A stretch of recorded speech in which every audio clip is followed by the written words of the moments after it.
Okay, I'm gonna do this one. Okay, You do yeah. this one? No, I'll go ahead. Call to order. Quorum is currently 10 members. Good evening. It is Tuesday, August 15, 2023. I call this meeting to order. First order of business is approval of the agenda.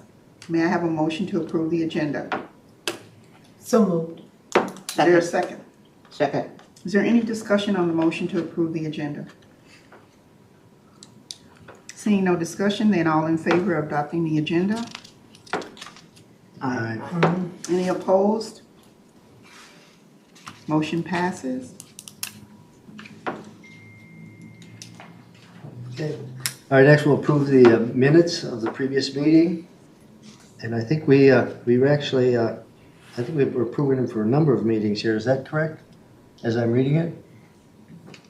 Yes, but you form. No, it's not, yeah, no quorum. Well, I don't know that I'd keep the listing going on there, but, all right, so with none needed there, we do have time for this is a public invitation. If there's anyone here from the public that would wish to speak, we keep this time open for each of our meetings. Remember also that this is also televised and people may be watching or recording it, so again, that's another reason we're tracking what we have.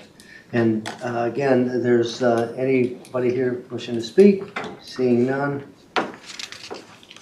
we'll move on with the agenda here. Now I have reports of the committees, but I think why don't we just go ahead with the committees are the council members, right? So the reports. All right. So we're on to the number 9 or whatever on our, if I get my Roman numerals right.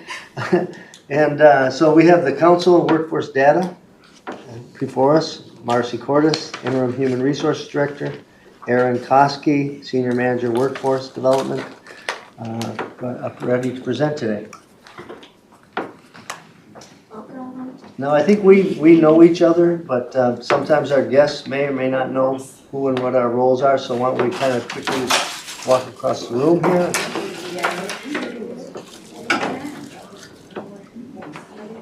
Yes. Hello. Hello. Sorry, I'm late. Not a problem. We're just getting started here actually, and while you're standing there, why don't we quickly introduce yourself, and we're coming around and introducing everybody. Yep. Oh, Michael Lucetti, Minneapolis.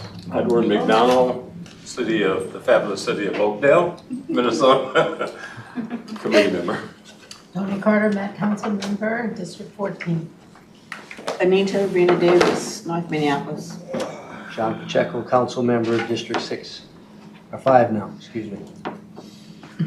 Vanessa Jenkins, District Chief. Naomi Shakir, Equity Consultant in Office of Equity and Equal Opportunity. Tori Hampton, Equity Consultant in the Office of Equal Opportunity, Equity and Equal Opportunity. Assistant Director.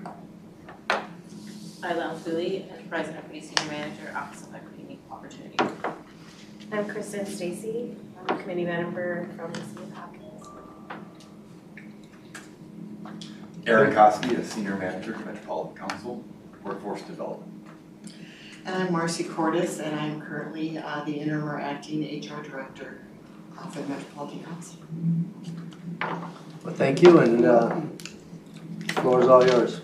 Thank you, co-chairs and committee members. I'm gonna before I get started, just note, in my normal role, I'm the Chief Labor Relations Officer. I've been acting as the Interim Human Resources Director for a few months. This is a presentation that this committee has seen, I think, at least once before. And I would just ask for your patience. These are numbers that the former director, Marcy Simon, kind of lived and breathed all throughout the year, and I've been spending some time with them, but I'm sure I won't be able to present them as articulately as Marcy could have, but I will do the best I can and answer any questions that we can, and of course, endeavor to get you any additional information. Usually there are a lot of questions around follow-up data, and we always strive to develop that information for committee members as well as it's something that they're interested in. Okay. So this is essentially a council-wide workforce data, and I would also note that Human Resources a couple of years ago put together an online workforce data report dashboard, and a lot of the information is actually pulled directly from that dashboard that is accessible anytime anyone wants to take a look at updated data. Todd Raleigh, our talent management director, spends a lot of time making sure that database is as up to date as possible, and we think we've developed a really good tool to help people get a snapshot of where we are. Excuse me, yeah. Yeah. Just a real quick question to the presenter. Can you give us some poll numbers to correlate those percentages against? Yeah, so I don't know if I have them here in any of A the successive slides. rough number of total council employees. So, oh, sure, of course, right now we've got about 4,000 council employees. Okay.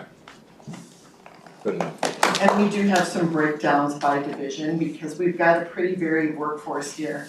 A lot of different kinds of services, and some are predominantly frontline dominated, and others are, like regional administration, don't have a lot of frontline workers, and we see some differences in demographics based on the types of jobs. So these are our overall workforce composition, race and ethnicity stats.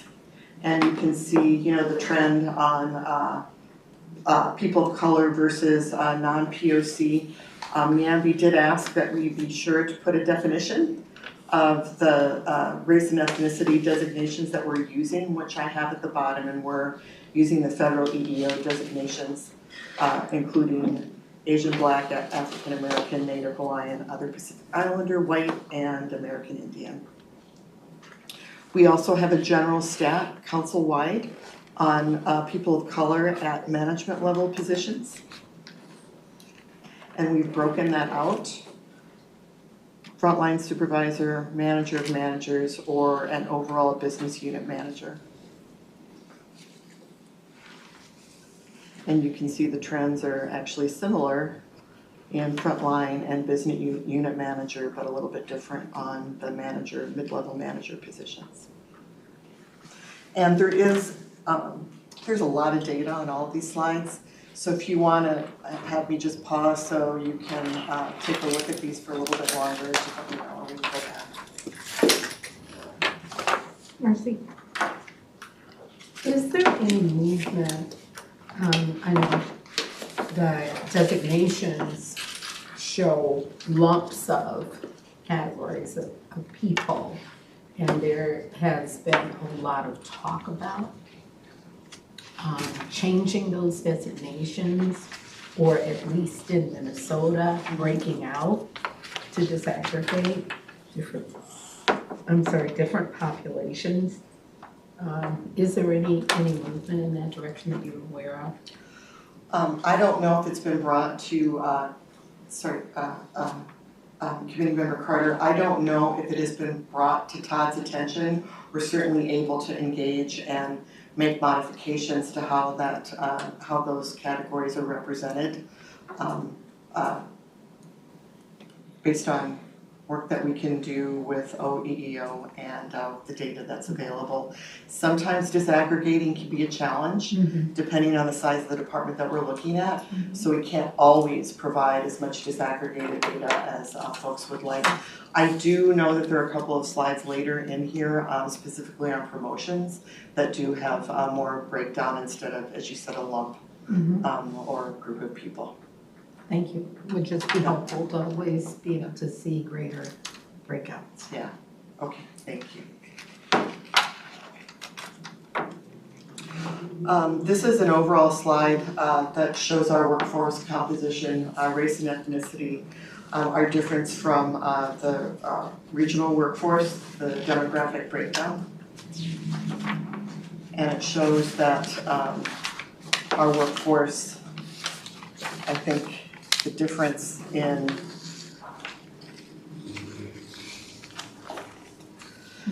POC categories is plus 17% and non-POC is minus 14%.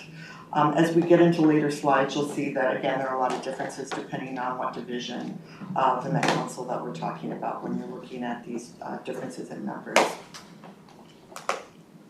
There's further breakdown in terms of our percentages of the total workforce and how that looks against that regional number, and what our changes have been from start to end of this data set, which I believe is 5 years from 2018 to 2023.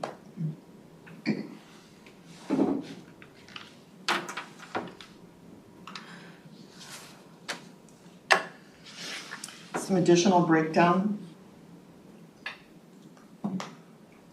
People of color in positions that include individual contributor, senior contributor, manager, including frontline supervisor, manager, managers, and business unit manager or a similar director position.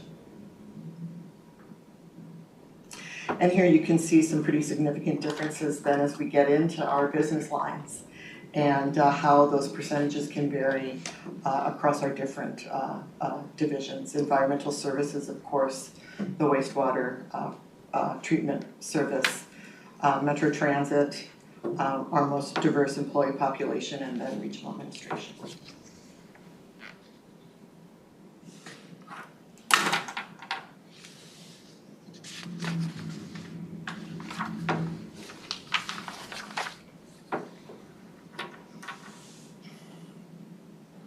This is a specific breakdown on race and ethnicity stats for Metro Transit, specifically Metro Transit bus operators. I think everybody here probably knows that bus operators are far and away our largest employee group. I think our population, if we're not back to 1,400 or 1,500 now, we certainly hope to be by the end of the year, and so they make up a significant part of our workforce, and we'll often look at data points for that group separately, especially on the hiring side as well. Marcy? Yes. I'm sorry, would you take me back a slide to slide? I'm used to seeing the breakout across all the areas of work, and this lumps together environmental services, Metro Transit, regional administrator leads me to ask the question, where is community development? Committee Member Carter, we do have some separate stats carrying into some other divisions. I don't know if Marcy put, I think that what she often did, because of the numbers, community development is a fairly small department. I have seen that these breakouts do vary from slide to slide. Mm-hmm. And so there are some areas, so I know these are there's examples? And I'm just wondering, why aren't we seeing everything here? Or is there everything here and I'm just not recognizing it? Committee Member Carter, I'm sure that not everything is here. Okay. In terms of, what the whole universe of stats that we could pull from the organization. I'm assuming that Marcy made some decisions also based on prior goals of the committee when she presented this in prior years. But we're absolutely, and that's one of my goals here today, if there's direction from the group about how you'd like this document to look, and we can put a plan together and have a conversation with the new CHRO about how should this information be presented. And again, on the disaggregation point, I know that that's been an ongoing conversation for a long time, and I think there is work to do on that. So that, plus, would you add that I'm not sure that I understand what the prior goals were. It would be helpful to understand that, and if we should continue to focus in these areas. If not, I would assume that we should be looking across the organization at all employees and all roles. Okay.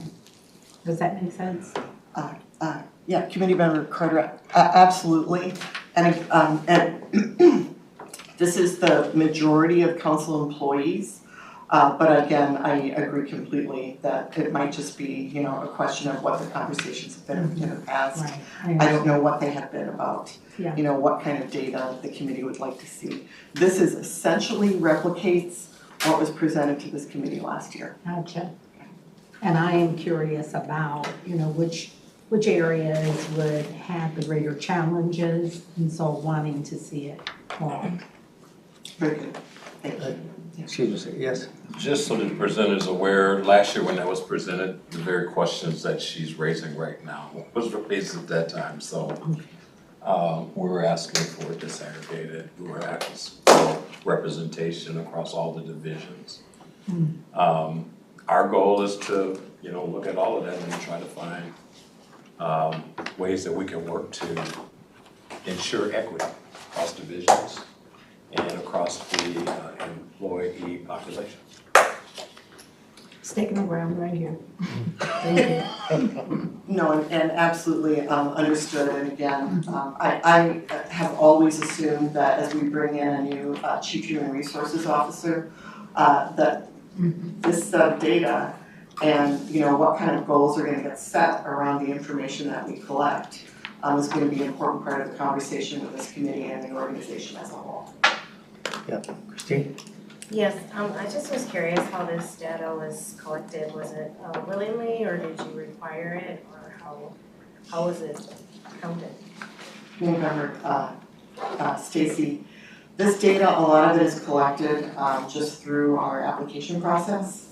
So we do have some non-public categories that we ask people to share with us through the application process, and those data points, of course, get carried into our human resources management system as well.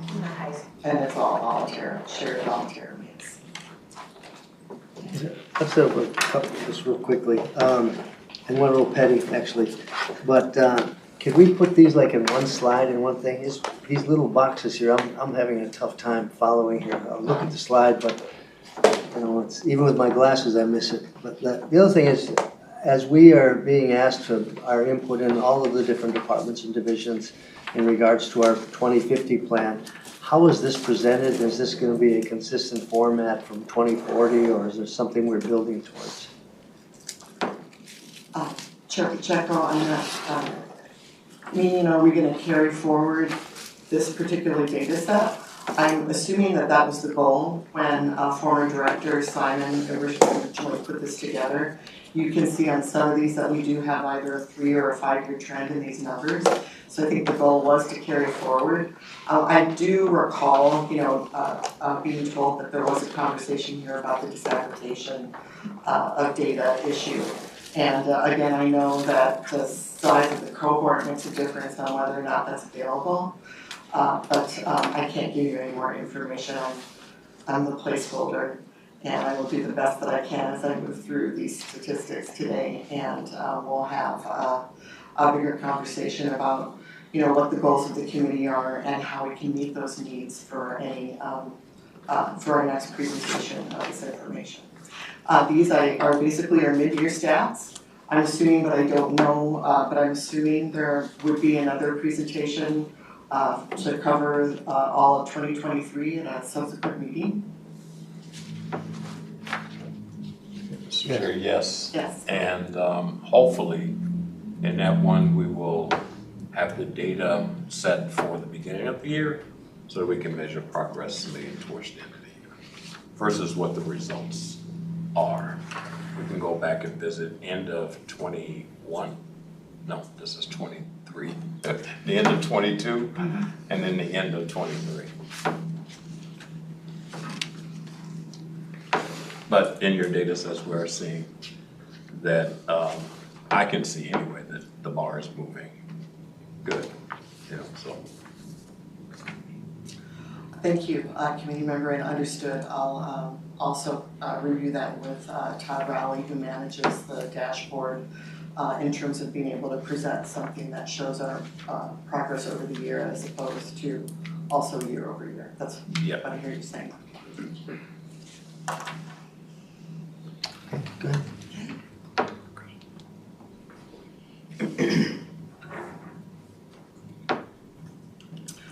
I think I mentioned that we do, in conversation, spend a lot of time talking about bus operators, it should say bus and rail operators in this organization, because there's such a large cohort, and you can see the trends in this position data set starting in 2019.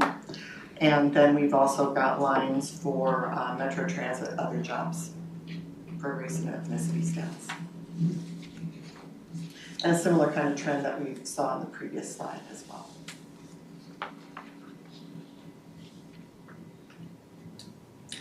I think too with bus operators, one of the things that's also interesting about the job class, that's where the most hiring activity is. It's also where one of the greatest turnovers is. So it's also, you know, a job class of greater opportunity just because the cohort is so large. And I'm sure perhaps Aaron has done a lot of work on bus operator hiring if you had any other detailed questions on that. Another workforce composition, gender, council roles, percentage of women. Again, understanding using the 3 biggest divisions, and we'll look at adding community development and MTS to future data sets.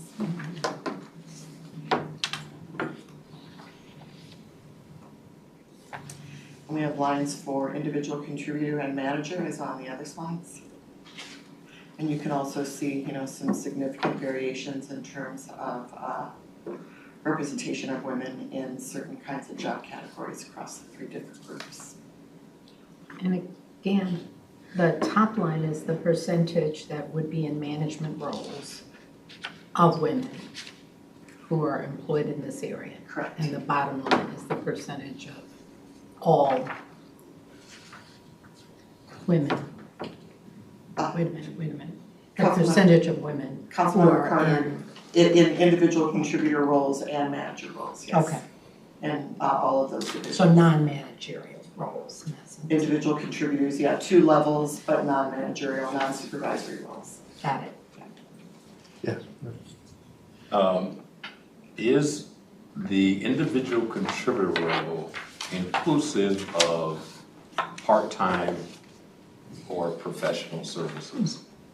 Or part-time, I should say part-time employees. Committee member McDonald, it would be. We don't have very many part-time employees at the Met Council. We have a fairly decent sized group of part-time operators. I think maybe we're at about 150 now. Otherwise, it's just a minor handful across the system. We do have a cohort of about 100 interns that we bring into the organization every year. And many of those positions are certainly part-time jobs, but they're not included in our regular employee stats. Forgive me for a number of questions. I thought I knew, but what is senior contributor?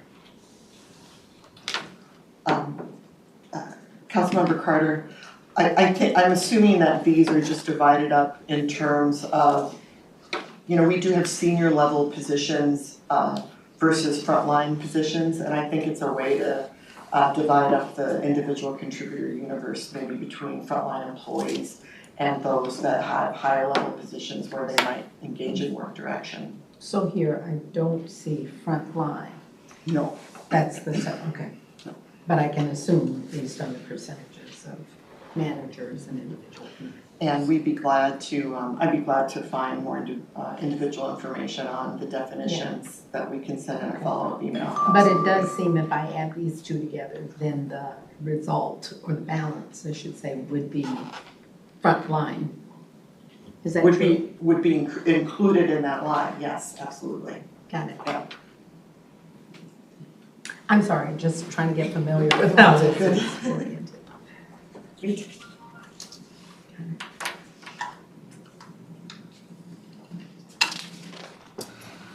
Another slide with a lot of information on it. We do have another, you know, aggregated data set that does include community development and Metropolitan transportation services.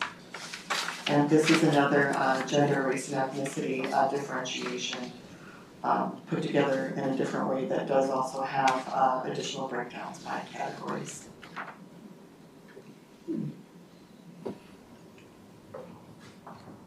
And again, we see those, you know, gender differences between the divisions that have a greater frontline workforce versus regional administration and the other smaller divisions. Wow. There's no women in Pacific Island in any of them. There's no Pacific Island women in any of them, so just an observation. Yeah.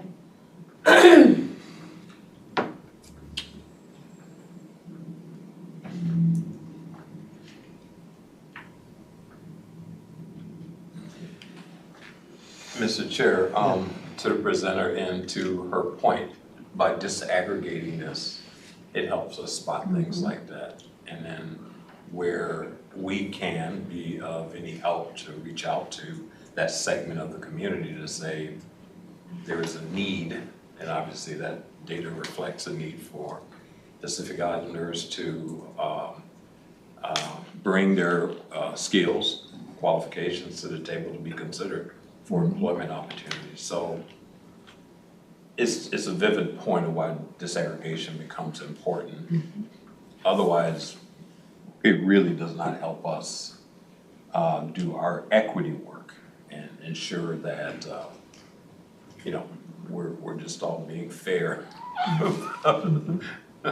Understood, and I know that those community connections have been, an important part of how Human Resources has been looking at recruitment for the last several years, and everyone knows there's absolutely a lot more work to do on that as well. And, in terms of that community connection work, Aaron's got a few slides at the end, and it's his team in workforce development that really spent a lot of time in that community outreach, so I think it's a great idea to provide some detailed summary on that as well. Mr. Chair, I just want to say, nobody has to be defensive in here at all.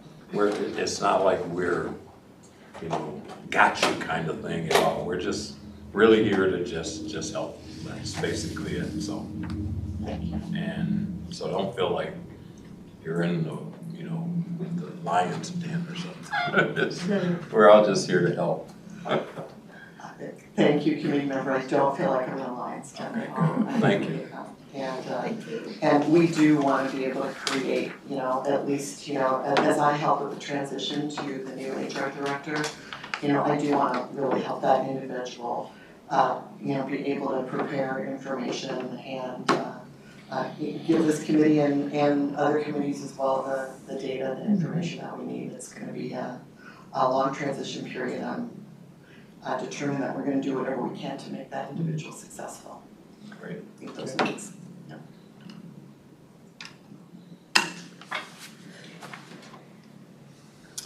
Another total workforce composition data point on employees with disabilities. And we have this as a total of the workforce and also as a percentage of management level employees. And it appears Todd has got a Twin Cities region percentage of 5.5%, so you can see how we compare with that.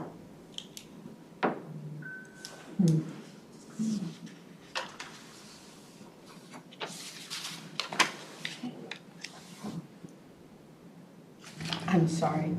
Yes. I think my head was elsewhere. bet. Could you please repeat the walk through this chart, these charts? The disability composition? Yep.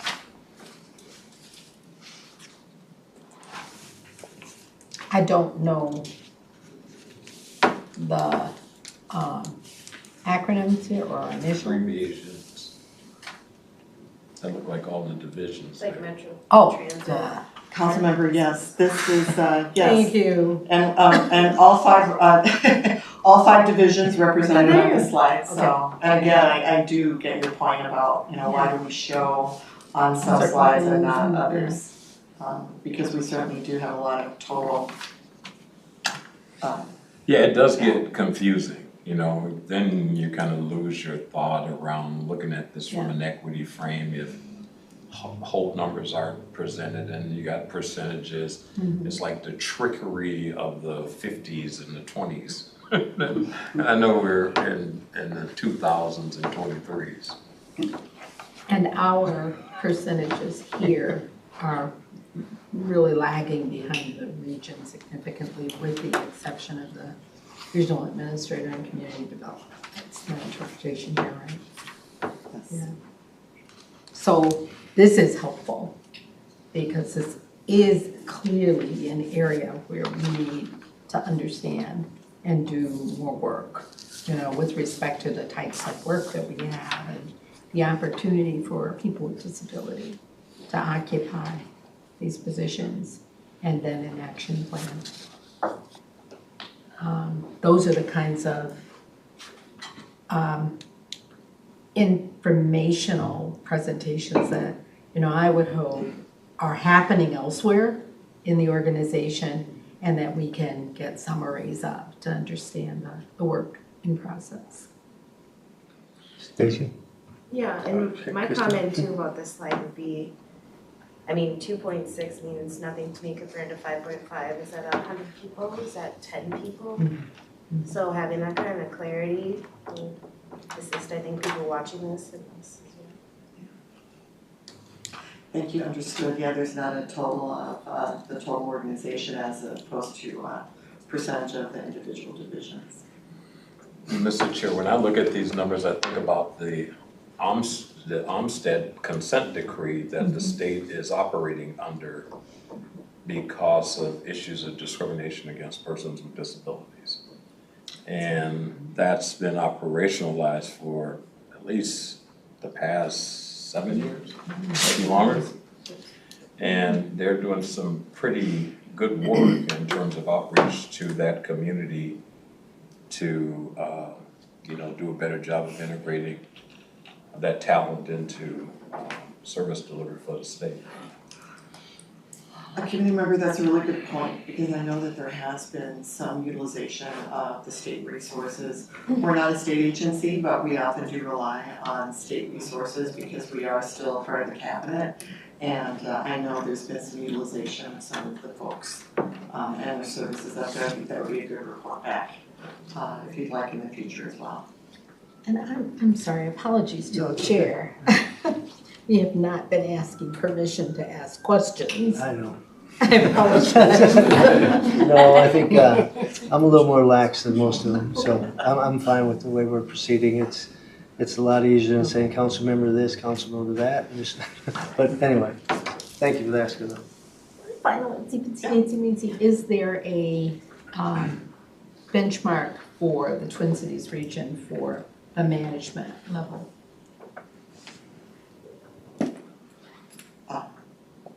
Councilmember, I'm not sure. Thanks. Regina? Okay. I'm looking at the September 2022 report. I keep things. And I'm looking at this current report, and I can see, but the print is so small, I can see there are some changes. And I think what would help me is if the next time a report is done, that we can see the previous year, so that I can see where those jumps are, where those changes, because I can see some, like I said, I can see some actual jumps. Yeah. But because the print is small, I can't tell how much. And I would like to have that information.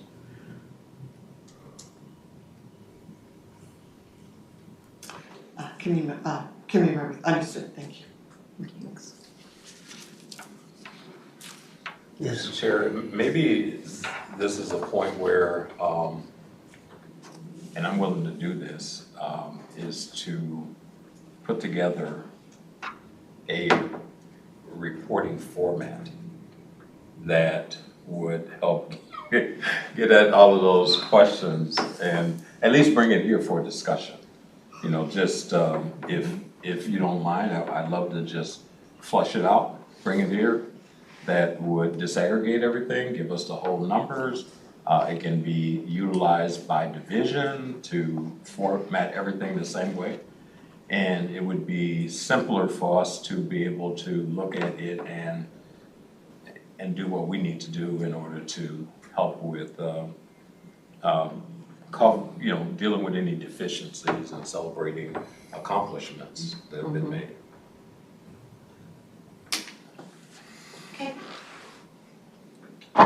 Marcy, is that something we could do? Councilmember Pacheco, are you looking for recommendations on a new way to present the report? Yeah, I mean, I am, I don't know, Yeah. not everybody else here might want that, but I'm willing to put my neck out there and put something on the table for people to look at and say, oh yeah, this may make sense if we fill in the boxes this way. I'm willing to do that.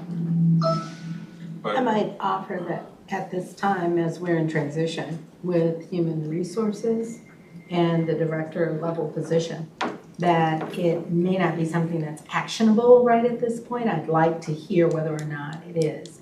But that in between now and the time when we have a new human resources director, it could be very helpful to have some suggestions as to format of the reporting, not just that this committee wants to see, but of course that the entire organization wants to see, such as you've mentioned that the entire organization could use. So if there is something that you have used in the past or that you have seen, you know, that could be helpful, I would hope that at the minimum we could store it in human resources in preparation for that new director, and that we could have some discussion here about whether or not we would see it as being useful and helpful. And we may not be able to get everything we want on day one, you know, but if we can have an idea of what we need. So, council member and committee members, you know, I'm collecting some larger messages around disaggregated data, larger message around how we're breaking down our organization and whether or not we're always doing breaking it down enough across all of those areas. I'm also hearing a request to see improvements year by year. What you have now is kind of a, you know, pump of data for 1 year, and it will show progress for year 5, and I hear that you want something that breaks it down and shows that progress in a different way throughout the year. So my goal, you know, from this conversation is to at least, you know, bring those general messages back. And again, this data set is put together by our talent management director, Todd Rowley. At least he puts together most of these items. And so I can start a conversation with him well before any new HR director starts, and then we can continue that. I would envision that when these numbers come back in January, assuming that the committee wants to have another report in January, that there'll still be a lot of conversations about, you know, how you would like to see these numbers presented and what will best serve your needs and best serve the equity goals that you're trying to develop as a committee. So I can start that way. And then if there's any other guidance that the committee wants to give us between now and January, because I do, you know, want to make sure that we can help the new director, you know, present a report that will, you know, better satisfy the goals of the committee in January. So those larger themes, focus on those. Just zoom in. Councilmember Pacheco, just some clarity. Is there a specific context to presenting the data like this? Is there a reason why we don't have actual numbers and just percentage? Is there a departmental thing that this is the protocol? So we understand why we have percentage. I'm looking at the individual with disability as percent of management level. I see 7.3%, right? I can do the math. If you give me the whole number, I'll be able to do the math to determine how many. But is there a reason why the number is not given? So we here have a context for that. Committee member, I don't know if there's a rationale for why the overall whole numbers are not given. You know, again, our total council workforce sits at around 4,000 right now. And I do have, you know, the breakdowns if folks are interested as we move through this. Regional administration has about 370 employees. Metro Transit, I think they're at around 3,000 right now. So, and there may be other slides, I think there are, that might show some individual breakdowns. But there's a lot of data here. And so I think that, you know, this is good guidance around how to address different slides that probably will make for a bigger data set to go through in January as well, but I can give you a simple understand chart. that, yeah, the snapshot is not here, is what I hear you saying. Well, That you'd like to see more data so that you can get a better no, idea. just, for me, will just be, there's a lot of data, I think we get that point, but it's just, I'm looking at things, I don't know what you're talking about. I don't know what 5.5% Twin City region 5.5% is. So I'm sitting here listening, but have no context. And the conversation just seemed like, I'm just sitting listening.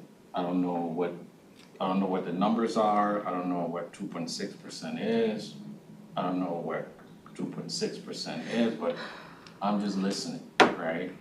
And to be respectful, you sit back and you listen, but when you don't know what the numbers are, what you're talking about, it just become like it's 6 o'clock, could I be doing something different? Right? And so the conversation is not, the dialogue is not rich. It's just sit and get. And so to help us really use this time to have these meaningful dialogues, I would like to know how many individuals with disabilities there are in management level as a total. Is it 50? Is it 25? Am I looking at 7% of 25? Am I looking at 50% of 1.0? What does that look like? Right. Committee member, thank you, and understood, again, I do understand probably just a snapshot, we probably have about 1,000, close to 1,000 supervisory up through manager level positions across the council. But I do appreciate the direction around having more data available on the slides so you understand the context in a better way. Thank you. Mr. Chair. Excuse me, what? Yeah, I just wanted to second Mrs. Porter's point earlier that I think it's a good start for her to bring back the kind of larger themes of the issues we brought up back to the staff and to the HR folks to help guide future conversations when the staff can come back and report. I'm sorry, Councilman. I can't hear you, not one bit in the back. I just wanted to second Mrs. Porter's point earlier that I agree with her bringing the larger questions and themes earlier that we brought here back to the HR staff so that it can help guide them when they come back to report this data set next December or January, whenever they do come back. We have another presentation to make as well, so let's hopefully get through this one here. Mr. Chair, Okay. I thought I also heard the presenter say that she would have no problems with us taking a look at a format and discussing amongst ourselves and then presenting it to them as a potential format that would help us. In addition to her taking things back to the group. Because we heard that last year, that they would take our concerns back and then you come and then people feel like we're being mean because we're asking all these questions and that's not what it is. So I would like to voluntarily put together a one-sheet document that would lay out all of those information and answer all those questions for us to consider. You know, I think that it's clear that we've had a gap and there has been some lack of movement with this reporting as it is coming back to us in much the same format as before. To recognize that we are moving forward, I don't think there's a lack of ability or understanding of how to put this information together, but a lack of movement in that direction given that gap. I believe that the document you're talking about can be helpful in our discussion at a committee level, and however we might put that on the agenda to discuss our needs, I think would be, should the chair allow, appropriate.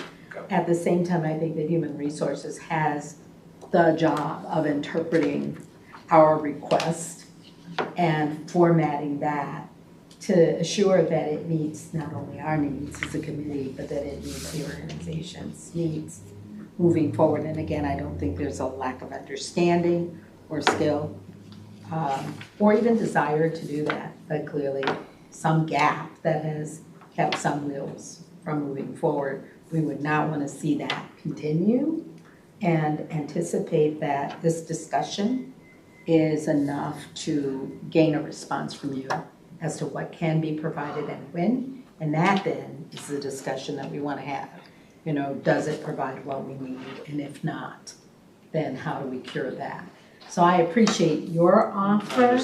I appreciate that the chair is willing for this committee to have that discussion. And I also would endorse that, Marcy, you would take this forward and that we'll see a response come back to us so that the January report is what we need. I'd prefer that we not wait till January to hear that response, and would hope that Human Resources is able to share with us what can be provided ahead of time. Yes. Yeah, Councilmember. I think that, yes, to either share what we can do differently, and if we can't do anything differently, share with you a more detailed rationale why. Yeah. And so, of course, in this transition period, you are, kind of stuck with me, and I don't have all the background that probably Marcy would have if she was sitting with you today. But I certainly do understand, I think, the direction that the group wants to go in, and we can develop some additional information. And if you'd like a report back or a discussion around the data set and how it gets reported, again, talking about it from a larger perspective, if it's okay with the chairs, I could certainly, work on bringing a conversation back, if that's something that the group would like to have on their agenda. Most definitely. Actually, we're on the same team here. And we're looking at the same data, but hopefully we can have a better understanding what the data's saying. Again, there's intent to do it. We have the skills to do it. We have the technology to do it. So I think the quicker we do it is, because again, I don't really want to wait till January either, because by that time there may be some things that we could use as through this 2050 plan or some other nuggets that we could offer between now and then that I think would make and fundamentally that's what we're supposed to be doing here as an advisory. Yes, and committee members, I really do take a lot of this to heart. I know I'm struggling through this a little bit, but I also really understand your perspective, because as I've looked at these numbers, I do see that a lot of them are out of context, and I ask those questions myself as I run through this, so I absolutely appreciate it. We'll organize from the staff standpoint of what the timing of this will all be, but intent is to, at least by the next meeting, have something in front of us here. Okay, Sina, I have one real quick request.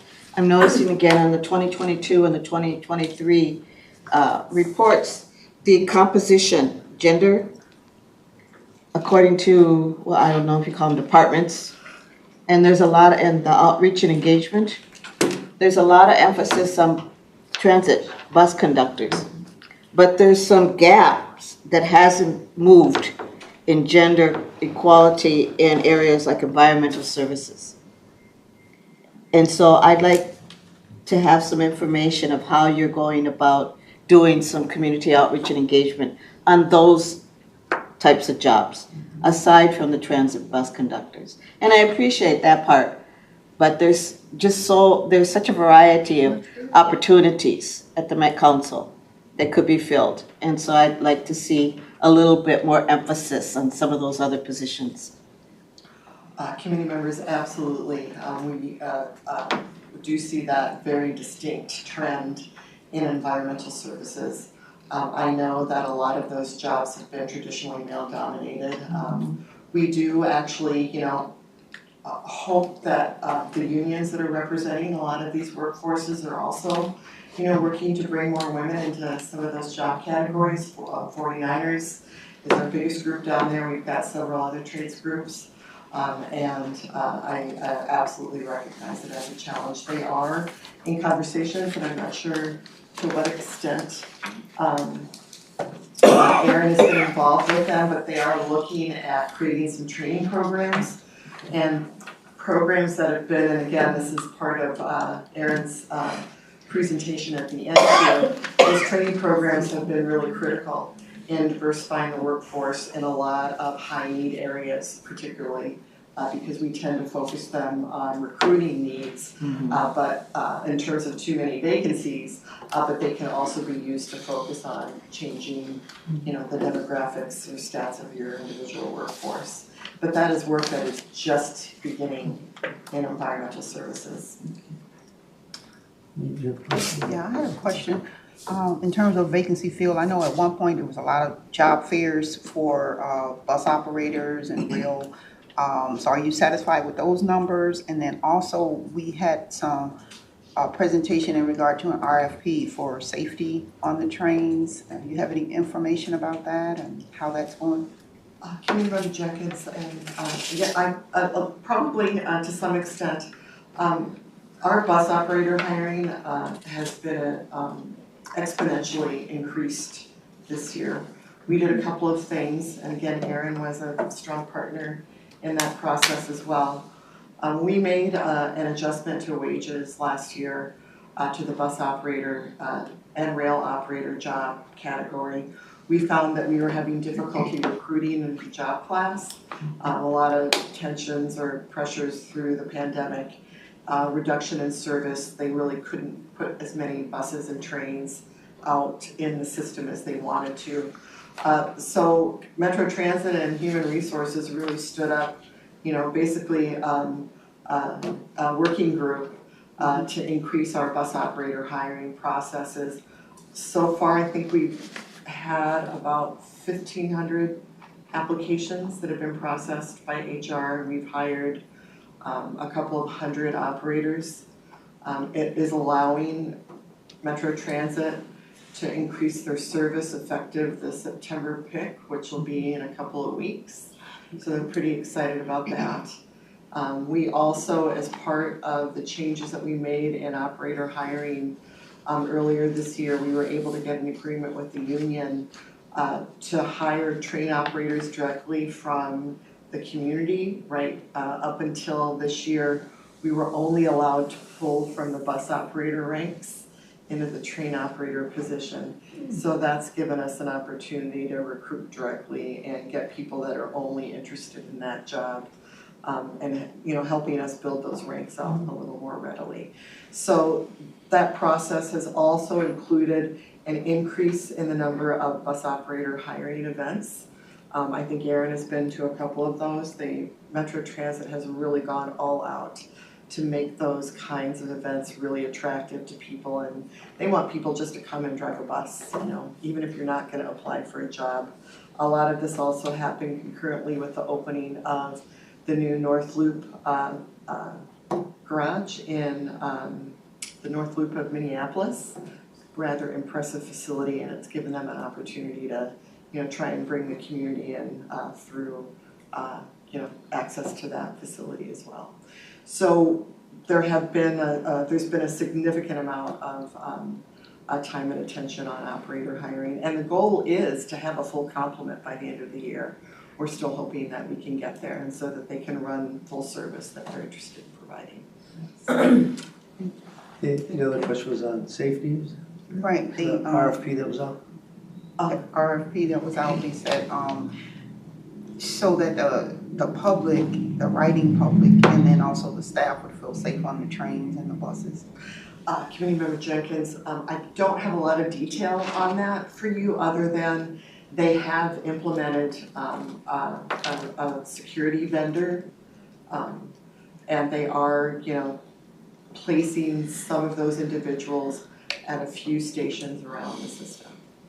But in terms of numbers of people that are out there, and the impact that it may or may not have had on calls for service, I don't have that data. Metro Transit would have that data, but we can certainly work on getting that information. I know that information probably regularly gets presented to the Transportation Committee, Subcommittee of the Council as well. But if it would be helpful, I could reach out to the General Manager for additional information. Thank you. So, shall we move on? Yes, we can. I just want to make sure we have another presenter here as well, so. Okay, yes, very good. So this slide is really just focused on, I think the important number here is 492, and that's the number of hires that we have done to date here at the council. That does not include our 100 interns, but it is larger than it has been in prior years because we've hired more operators than we have in prior years. So, HR is a very busy department right now. The average time to fill, I actually take issue with this and feel that this needs to be changed because it's based on start date when I think it should really be based on when people actually accept an offer. And I think that's something that HR can work on and probably will continue to work on quite a bit with the arrival of the new CHRO. It's a council-wide issue around the amount of time that it takes to fill positions. Okay. I'm sorry, Mr. Chair, but, and I know we'll get to this and more, you can have these questions once we get this format in. But could you go back to that slide? Sure.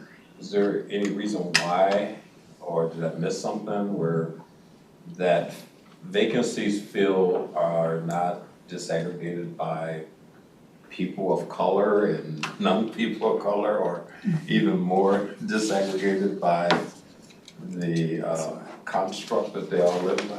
Committee, yeah, we do, committee member, we do have some additional information on subsequent Good, slides. thank you. Here we go. Maybe we should have just went right to that slide.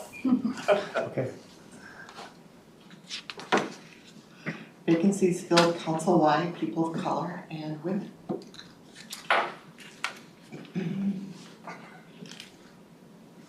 And again, this is a percentage of a total vacancy factor that's listed at the bottom for each year. And so we filled 600 vacancies in 2022. Mid-year, in 2023, we filled 492. I think the numbers kind of dipped down a little bit during the pandemic in terms of the number of hires on an annual basis. So I would expect that we'll, stay at a higher level moving forward in 2024 as well. So it raises another question on the data. Mr. Chair, may I just ask? So where women are there, I'm assuming that those are all white women. That's because you're not being told. I'm not I get it. I'm just saying. Yeah. No. No. So then there are no women in the people of color category. Committee member, I don't believe that's correct. I think they're included in both numbers. Okay. And the point is simply that the clarity is lacking. Okay. So that 54%, Mr. Chair, could actually be lower if you took out the duplication of women of color out of there. That 54 wouldn't necessarily be a true number. It could be probably lower. Agreed. Yeah.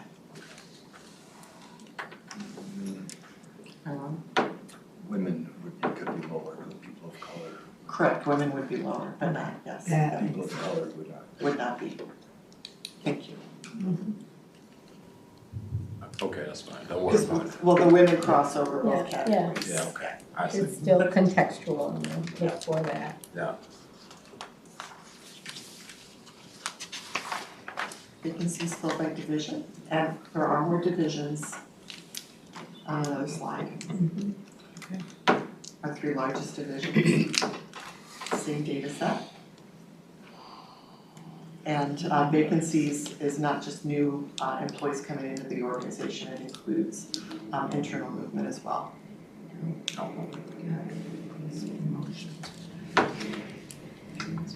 And it could be part-time as well. Committee member, yes, absolutely, but again, we have very few part-time employees as a total of our workforce. It's probably less than 5%. Yeah, it's more like 2% based on the numbers you gave before. But that's a lot. It's like 100 or so people. We have about 150 part-time bus operators. And we probably have a handful of part-time employees elsewhere in the organization. I mean, literally, less than 10. And our intern population is about 100 employees. We don't include those in our regular employee data. Most of those are part-time employees. And bus operators, I should say, usually, they always have an opportunity to elect whether or not they want to be full-time or part-time. We certainly have enough vacancies that we think that people are electing part-time based on their own scheduling needs, not because we don't have a full-time job available for them. We absolutely do in the operator category. Oh, and you can see we do have some breakout on our internship program separately, as well as the 2 remaining divisions. Well, we can certainly see where the work, is reflected. Although we don't have context of numbers, we know the larger divisions, smaller divisions, it would be helpful to have that context here.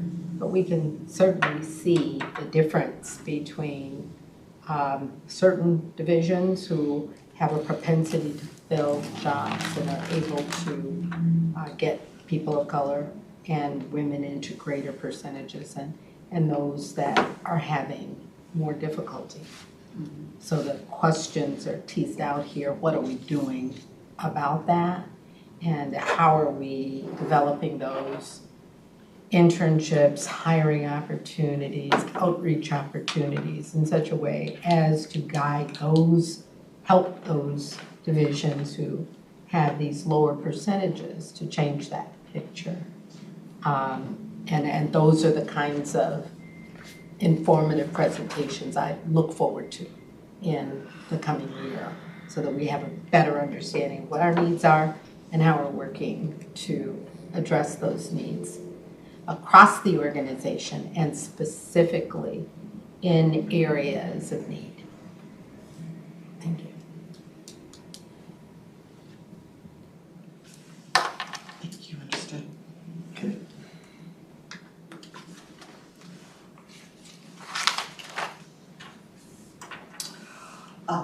The origination of this slide, which is a little bit different, I'm not very clear on, but this is a shared workforce, shared promotions, disaggregated basis, people of color, against the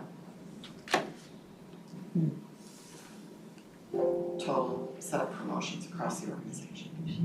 Okay. Small share of the workforce, the greater share of promotions.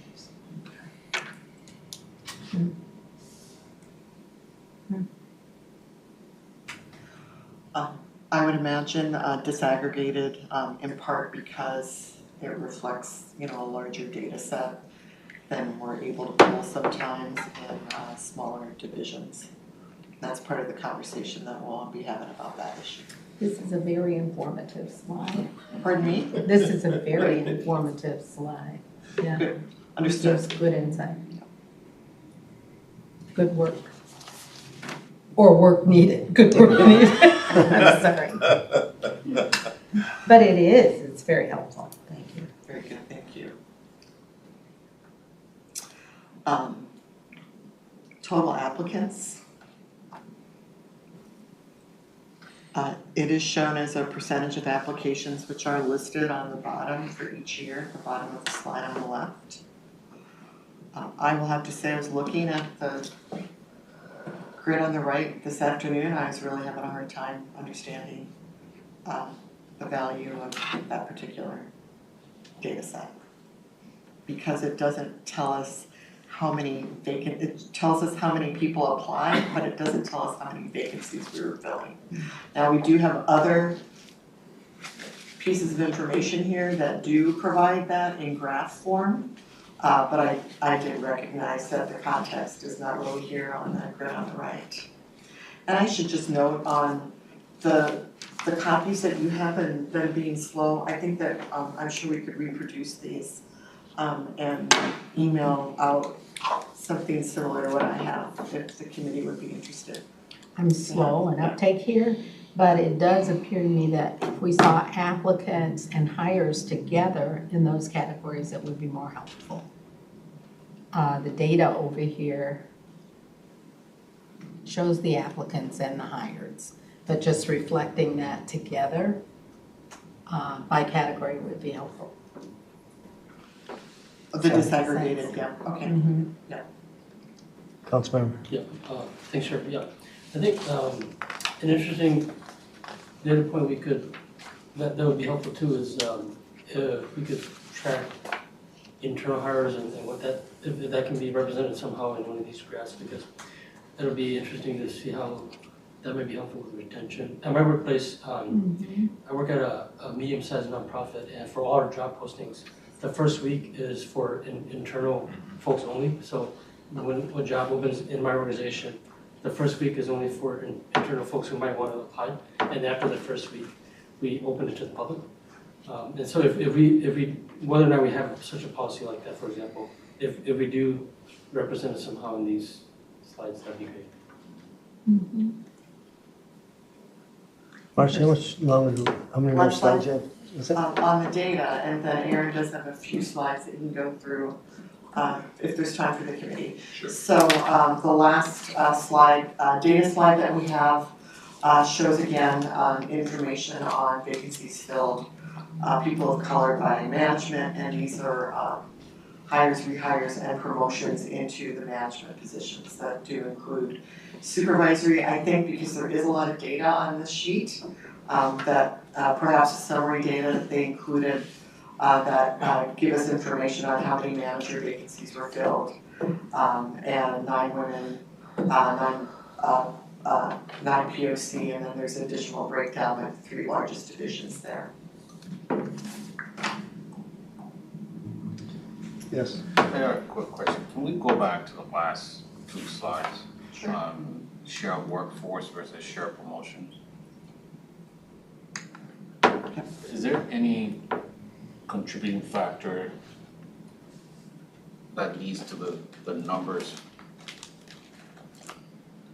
in the white category being flipped? Like there are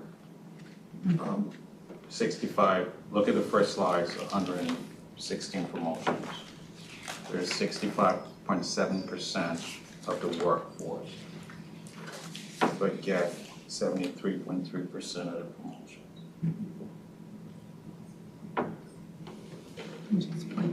We've got to do. I'm sorry, could you repeat the question? I'm sorry, I didn't understand that. Are there contributing factors to the numbers being flipped? Okay.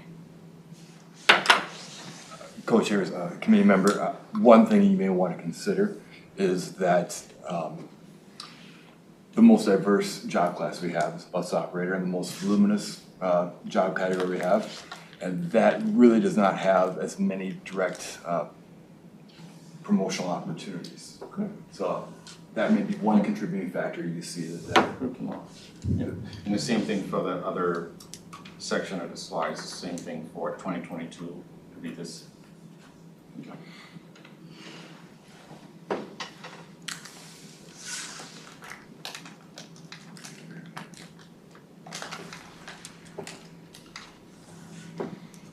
The question about this slide? Yes. Thank you. Okay. I have a quick question. Yeah. Are the promotions considered based on seniority? Co-chairs committee member, no, generally speaking, I think we might have some seniority-based movement into lead positions, but all of our promotions into supervisory titles or above are not based on seniority.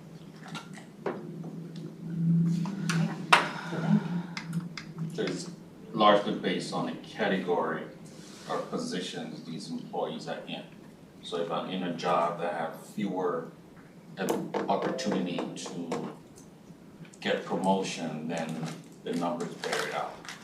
So the inverse question will be, how do we get people of color in positions to get promotions? Yep. Yeah. That's why I was asking if it was seniority based, because people of color are usually the last hired, and so their seniority is usually less than white people. So I didn't understand the question, but yeah, in that larger cohort of positions of bus operator, it would have an impact on those numbers. They do, and that might be an interesting, report back to the group as well, for Metro Transit, our largest division, to talk about some of the work they're doing around workforce development, and pulling people into leadership and supervisory positions. Do a lot of work on I that. won't belabor this, but we'd love to see that information Yeah. as well for people with disabilities. Okay. So in the interest of time, this is a slide that basically just summarizes the partnership between OEEO and HR on the affirmative action plan that OEEO is in charge of putting together. I really want Aaron to be able to talk about the few slides that he has, because he touches all of this in the community so much that unless I have any other questions here, I'm going to turn it over to Aaron. Thank you. Thank you. Great, thank you. Appreciate everyone's time and having us present. If you indulge me for a quick second, I've been with the council for 15 years. The first 10 was in the Office of Equal Opportunity, where I served as the assistant director the last 5 years, and I really touched because I had a chance to watch Juan Kirkpatrick, former OEO director, Regional Administrator Pat Bourne, really bring this committee to life. You're welcome back, Aaron, that's all. So again, I've been with the Human Resources Department working on workforce development. We're a small team, but I think we were touching on a lot of the key objectives that the council and this community shares. And that is really to provide career pathway opportunities, especially for those who don't have the traditional access to not only bring in new talent into the organization, but talent that reflects the communities we serve. And these are a brief listing. We've completed multiple, what we call the NTT program, which is bus mechanics.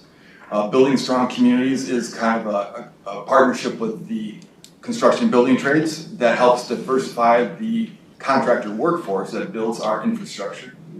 We've done a construction inspector training program in environmental services. We're currently working, as a common refrain here, with increasing bus operator success rate at Metro Transit, as well as launching an apprenticeship for bus mechanic and other training programs in transit. And we're planning on more. So these career pathway programs, again, we've had a 5-year track record. It resulted in bringing 49 individuals into council and transit positions. And 8% of those graduates are people of color, and 10% are women. And there's a few changeovers. You do have some females of color, but we've been very, very happy to work on these programs, and we're starting to see a track record of success. The bus operator position was brought up a number of times. I really want to share a few things why we think this is such an important position. We heard this is now a family sustaining position. The interesting thing that we've seen recently is that about 2/3 of these applicants are new to the bus and rail industry. So they had no prior experience. They've never driven anything larger than a personal vehicle. So what our team has done, is my microphone cutting in now? No? You're good. I'm good? Great. So what our team has done is we help these new operators or applicants take that first step, which is get their learner's permit. So just like you drove a car, you had to get a learner's permit first. And this was a barrier for many people. So we designed a curriculum and we launched it this year. And we've seen a lot of success in helping over 137 employees earn their permit and then move forward and earn their CDL, become a trained or bus operator. And the success of people who start with us is roughly about 92%. So this is really helpful. I also want to point out last thing is we have seen an increase in bus operator applicants. It's a family sustaining job, but these are people who are looking for a chance to get into a career to earn the wage that they need to have for themselves and their families. And I'm really proud that we help pay for these tests, because it's a nominal fee of $20 or so, but that means a lot for someone who's starting a new career, had to quit their old job, and is really motivated to start a career of transit. This is a small token that we think is important. Then finally, the picture you see here was taken 2 Saturdays ago. That was one of our train operators, and this is, and I'm sure Ashanti will cover this in a minute, but this is a core part of our work, which is really community-based outreach and engagement. We stay away from transactional kind of job fairs. What we like to do is really find opportunities to meet the communities where they're at. In this case, 2 weeks ago, we had an operator from the Tibetan community, and he, along with myself and other team members, spent an afternoon assisting about 25 other members of the Tibetan American community apply and learning about the job. And the great benefit is having someone like Yassin, who is the operator you see there, 13-year veteran, really demonstrate his pride of not only the company, but his position and his success, and help members of the community. So we do this multiple times, whether it be at mosques, whether it be at nonprofits, faith-based organizations. And it is our practice that we never go just alone. We always bring someone who's doing the job from that community to really make that strong connection. Just to make the slide pretty, I have a sampling of some of the nonprofits and organizations we work with. We have roughly about 30 organizations that we have periodic interactions with, and we've seen a lot of success of applicants and new employees coming from those engagements. I have a quick question. Did you say that you guys also give them a driver's license if they don't have a driver's license training? No, so to be a trainer bus operator, who's new to the industry, Okay. you need to first get your permit, and when you're employed, you have a knowledge test, and it's a book, I have it back there, it's about 90 pages worth of content. So they have to memorize that, pass the knowledge test, and then they get behind the wheel to get their CDL, commercial driver's license. So this is a 2-step credential process. We help that first step. Okay. Thanks. We have a question. I got a quick question. You said that you collaborate with about 30 organizations. How do they connect with you, or how do you reach out to them? Oh, I stole a lot of them when I was at Office of Equal Opportunity, for sure. We are very deliberate. To detail, we break it into 3 buckets. We break it into cultural groups, we break it up into nonprofit workforce development organizations, and we break it up into faith-based organizations. And sometimes it's myself and my staff, other times it's finding those employees who really love their job and want to bring their opportunities to their communities and having them do the introduction. Oh, that's great. So for example, the Benton Foundation, a wonderful ATM manager at a transit garage, we're friends, and he really, going back about 8 years ago, wanted to try to bring these opportunities to his community. So I used him as an emissary, if you will, the connector, and that's been very successful. Thank you.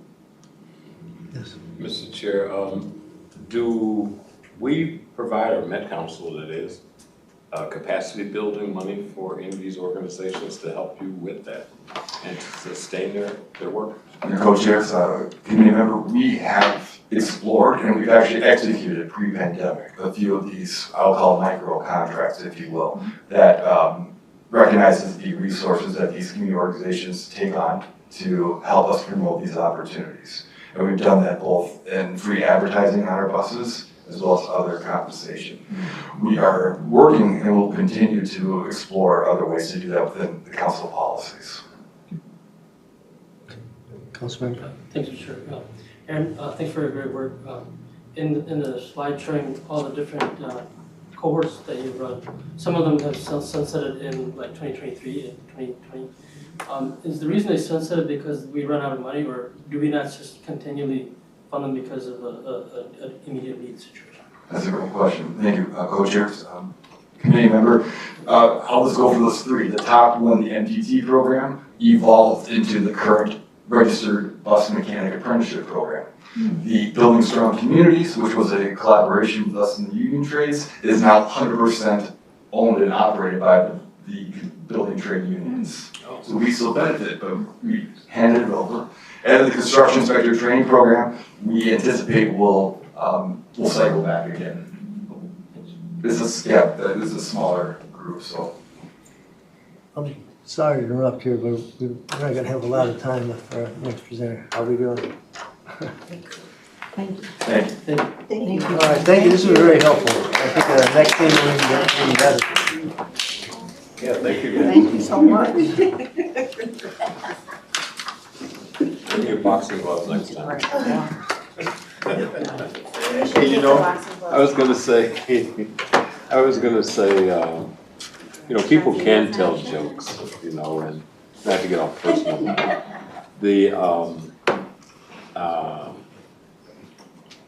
Sometimes those foundations will help fund efforts like that with nonprofit organizations.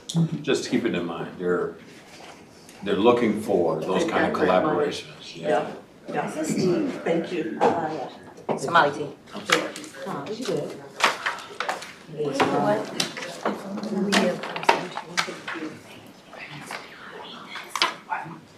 Oh, yeah, I guess so. Better late than never. I didn't know who I was. Thank you.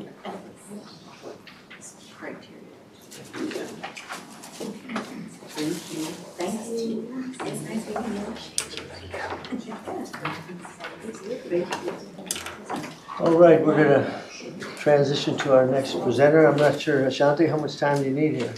Take as much as you want, within a half hour. Look, as my team knows, I always try to stick to the 5 Bs, so I will follow that on through. The 5 Bs? Yeah, what are 5 Bs? Be brief, brother, be brief. You're not even let me write it down. Yes. So good evening, Ashanti Payne, Assistant Director in the Office of Equity and Equal Opportunity. And coming here this evening to present on information around our affirmative action plan. I know the last time I was here presenting on this information, I kind of jumped the gun premature and was presenting, you know, on our dashboard. But that is something that I definitely can come back on because I was listening to a lot of the questions you had. I think maybe can be addressed through that work that we've done to disaggregate and make that information available. Matter of fact, I have a meeting this week. Right now, those dashboards are available to all internal council employees, but I got a meeting this week to push that out to the public so that the folks that you guys engage with, they'll be able to look at that data, slice and dice it by gender, ethnicity, race, division, promotion, hires, all that stuff. So definitely can come back with that information as well. So, of course, the purpose of our affirmative action plan is to ensure that, you know, we are allocating access to our positions within the council in an equitable manner, and all qualified persons have the ability to apply, be hired, and work for the council. Our current state affirmative action plan covers 2022 to 2024. It is submitted to Minnesota Management and Budget for review and approval. We received our final approval on my birthday this year, July 10th, 2023. Happy birthday. Yeah, I was actually on vacation. So. That makes sense. But in any event, it was kind of late this year, mainly due to M&B is going through some transition, and they finally got some of their positions filled. They were able to review all of the plans and get back to us on that. This is one thing, I put this, not to rub it in the council members, but this is one of those things that does not require council approval, but of course, we present to council as well. which is different for the work that we do. A lot of the work we do has to be approved by the council. And there are 3 people that have to sign it: the regional administrator, the council's affirmative action officer, who is my boss, Cy Jordan, and then the HR director, who we all just met. So, Mr. Chair, isn't it July 10th the day that John Roberts ruled that affirmative action can't be used in higher education? You just ruined his birthday. I'm sorry, I didn't. Here's some of the roles and responsibilities. Of course, the regional administrator, the executive position, has the overall responsibility. The affirmative action officer to implement, direct, and then of course the HR director. And I can't overemphasize that partnership that is critical to this work with the HR, with human resources. Of course, American with Disabilities Act, Title I, coordinator, Title II, and of course, all council employees have a role, and we have a role to make sure that they understand, are aware of it, and have access to the information so that they can act accordingly. Here are the key components of the affirmative action plan. The ones I've highlighted in red are, all of them are important. I've highlighted those in red that I think kind of are drive the rest of the plan. So the executive summary just provides, the overview or snapshot of what we look like as an organization. We have a responsibility and duty to communicate the plan. As I mentioned, we publish the plan, and it is currently, the current one is out on both our internal and external websites. The utilization analysis I'm going to get into, and the progress in personnel activity reports.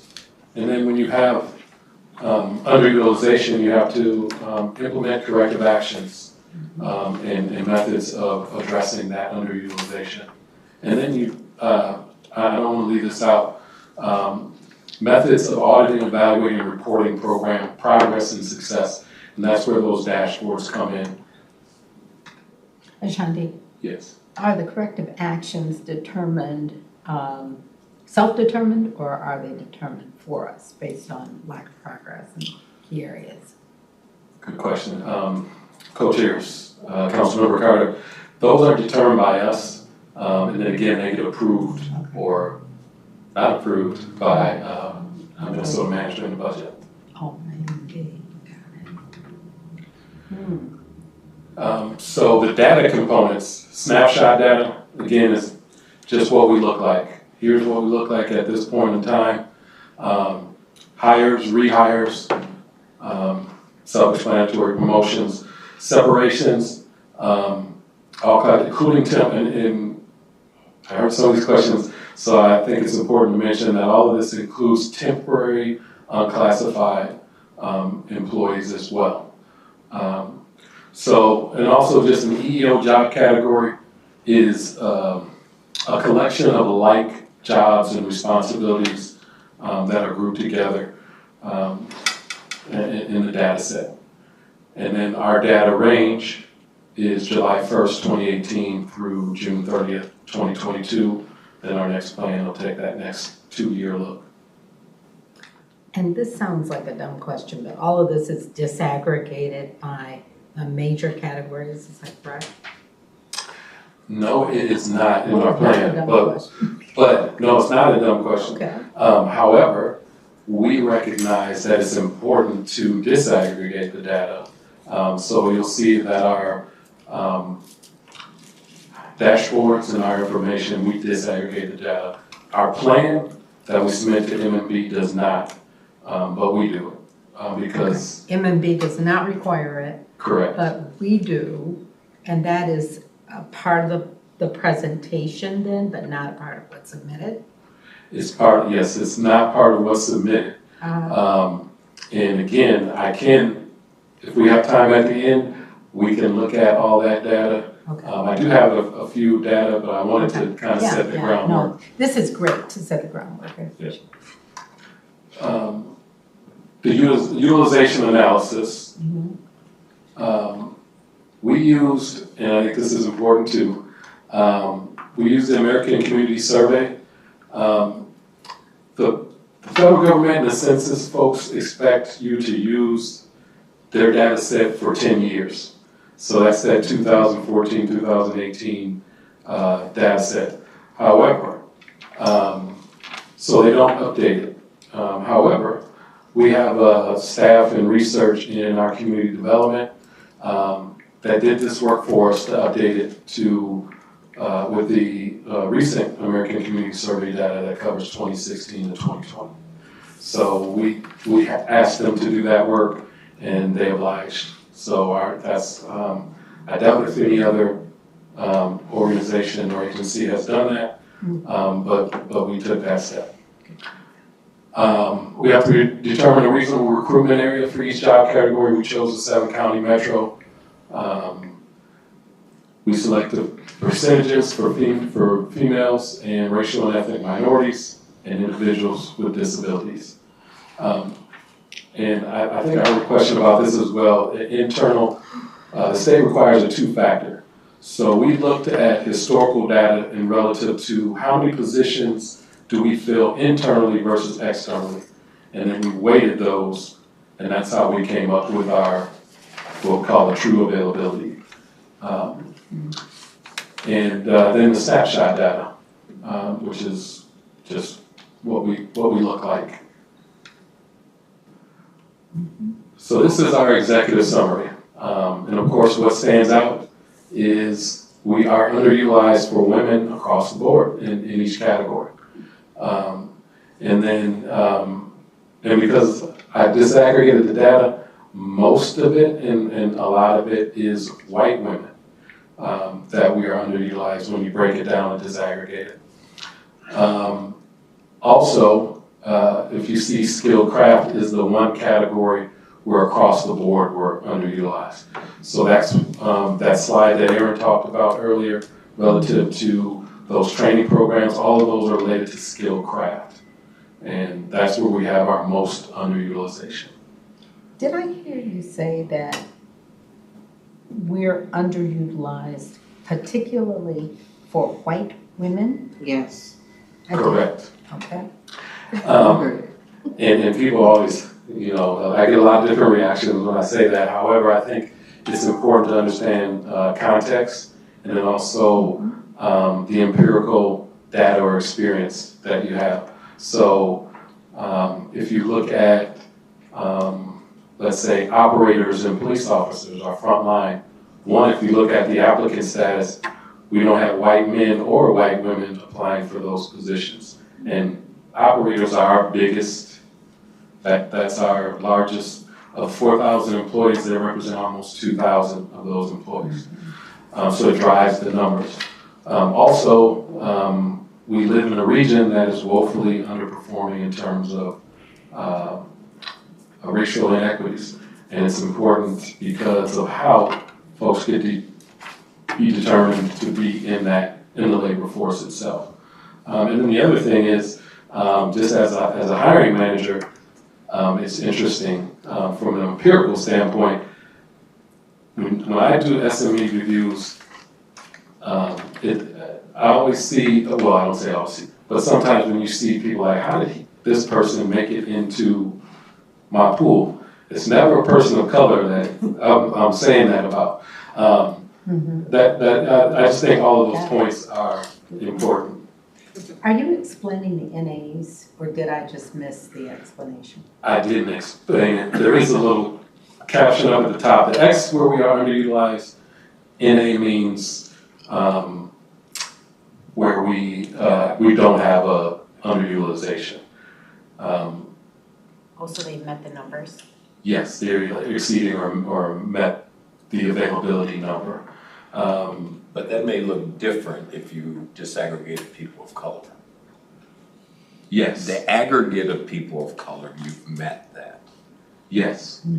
Okay. Yes. But let me just ask another question, Mr. Chair. On your availability analysis, do you disaggregate to determine availability by each of the protected groups?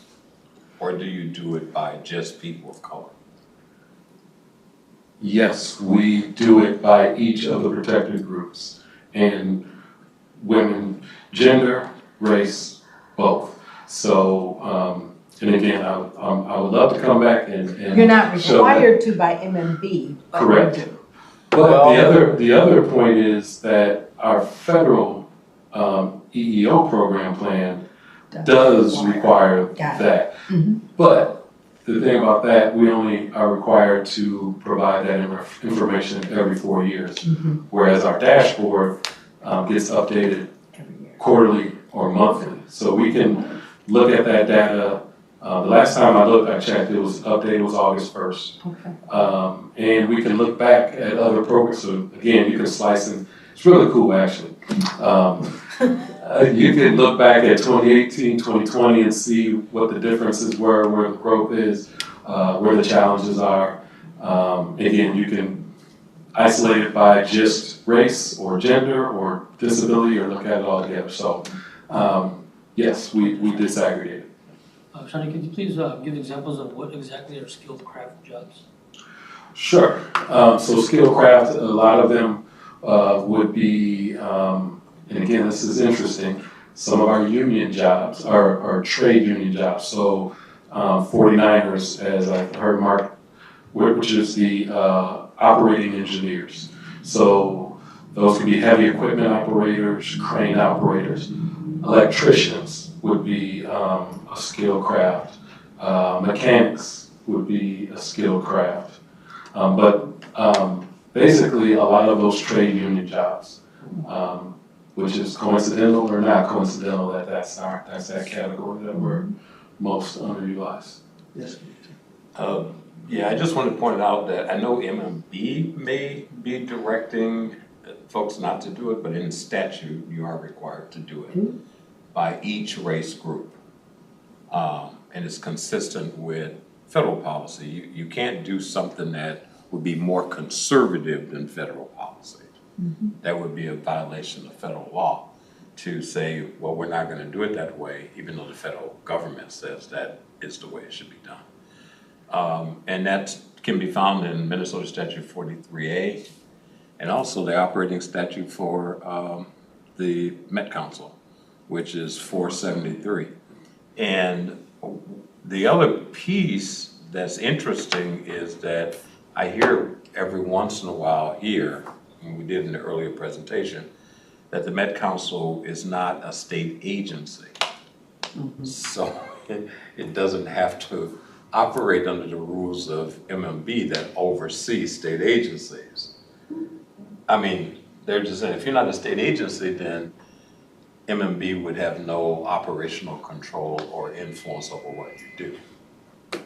I'm just saying, but if you go to the statute under Minnesota Statute 15, I forget the other call numbers, it does clearly say that the Met Council is categorized as a state agency. Would you be able to send that to us as a group, just to Sure. see that? Would love You've to. mentioned that before, but I tried to find it. The statute's hard to read. Mr. Shaw. I'm sorry. So as that table shows, when you do have underutilization, you have to establish goals and timetables. And the goals are based on what that real availability number is. So this chart, where it says you have to establish goals, yes, and then it'll show what that percentage is. And again, I think what this points out and what was stood out to me when I was updating this chart is that if we hadn't used the updated information of 26 and had our staff take that step, some of these availability numbers did increase during that time.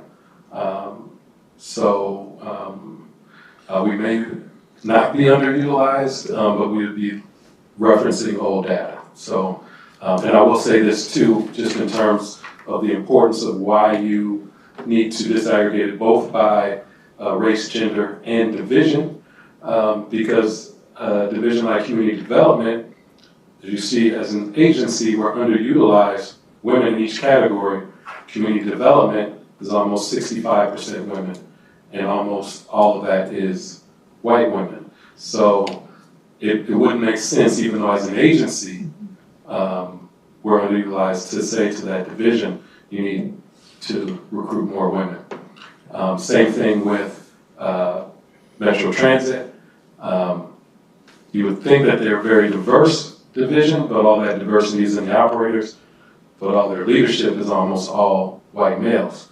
And then for environmental services, and because I don't know any other way to say this, and I said this to them and to the council, that's our whitest division within the council, is environmental services.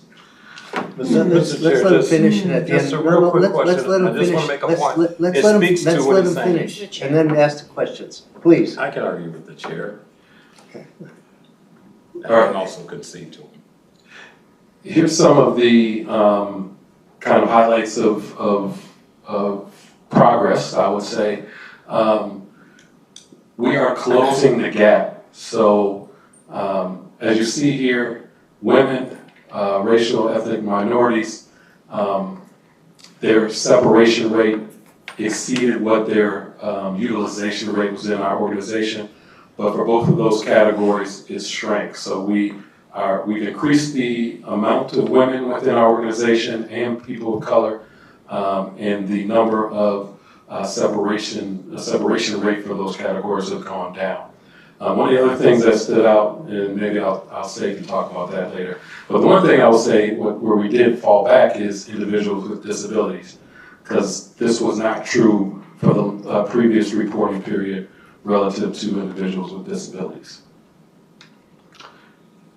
Strategy and best practices, I know HR had a slide about this. So this list of focus areas, corrective actions, was based on what we found in our affirmative action plan. So the outreach and engagement is important for the reasons that Aaron mentioned, but also we went through a pandemic, and we know some of these community-based organizations may have had to close their doors. So it's important for us to really assess their capability, willingness to engage with us and help us recruit and fill our positions.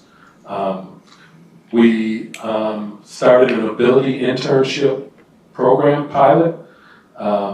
Again, the workforce training and skill craft, we talked about that. We've developed an equity recruitment scorecard. Some of the data from that is just now coming back and being reported on and reviewed by HR. We did an engagement survey in 2021. Our equity implementation unit, led by Lila, conducted racial equity training for manager and for council members. One of the things I was surprised when I came to the council, we didn't have officially employee resource groups. So that has changed. Now we've got the workforce dashboards, testing of applicants. We had more tests of applicants than I was aware of. So at some point we did have to suspend all testing procedures until we were able to validate them. HR is working to get a vendor on board to validate any tests that we have. Career ladder workshops. And this last one, operator retention. One of the things that stood out to me when I looked at the numbers is the number of Black individuals that were leaving the organization, especially in the operator ranks. And it was like something that you couldn't miss it. It was like, what's going on here? So that's a focus area. So there is a work group that's working on it. Where is it happening in the process? Is it happening during promotion, applicant? Which phase is it happening in, and what are the factors that are contributing to it? All of these things I would just say is consistent with our workforce equity goals. And then as well, that's it. But I will say again, I'd be more than willing and excited to come back and show the dashboard and take any notes in terms of what specific areas you would like to see, whether it be promotions, separations, training. We have pretty much all of it broken down and disaggregated. Committee Can you go back to your very first slide, and then the one where you have like the goal of, the purpose. And it says there to eliminate underutilization of qualified members of protected groups. Now, protected group members are persons with disabilities, all of the ones that are race identified, and women, right? That's how they're identified in the statute. Correct. Okay. So people of color is not a protected group. Neither are Latinos.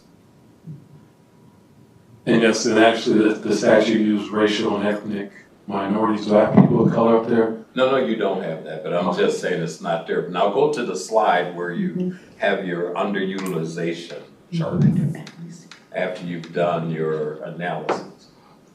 Yes, So you list protected group women and protected group individuals with disabilities, but then you don't disaggregate people of color.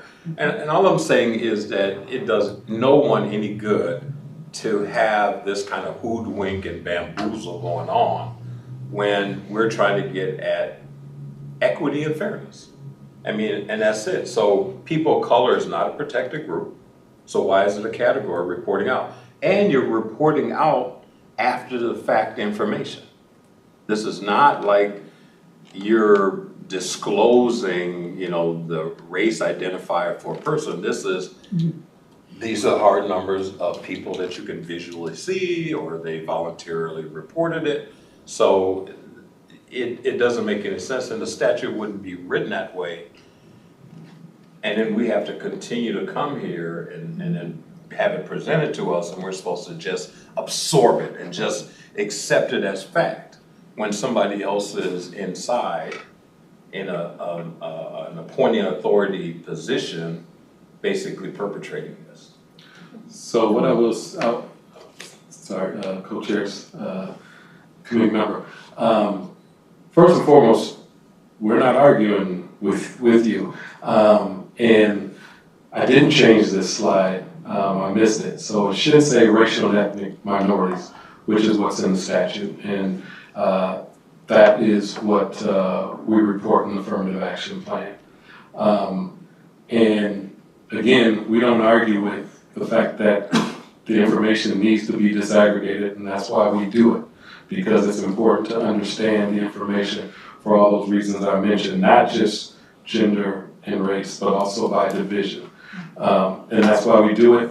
And in terms of after the fact data, yes, but we're required to measure and audit our progress, which is what we do, and we update that data monthly.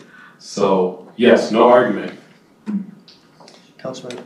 And I appreciate that. I think that the question was framed in that way because the state, MMB, says you don't have to disaggregate that. You report it to the state as racial and ethnic minorities. We'd like to see the disaggregated information. We're sharing it here with us.